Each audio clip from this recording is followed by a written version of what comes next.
how to perform friction stir welding in only 4 steps. Step 1. Clamping of the parts. You can choose between 2 welding configurations, either butt welding, one part next to the other, or lap welding, one part on top of the other. The parts are clamped. Step 2. The tool rotates and plunges into the material. The tool is composed of the pin and the shoulder. The pin enters into the part and mixes the material.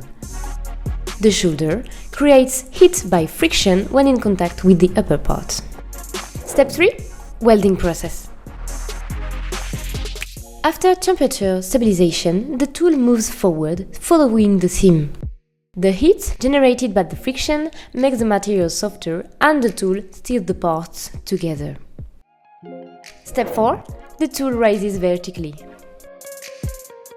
At the end, the tool rises vertically and the weld is done.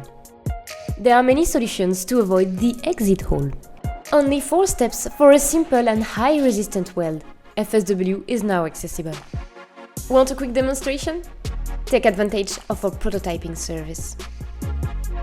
Interested? Contact us.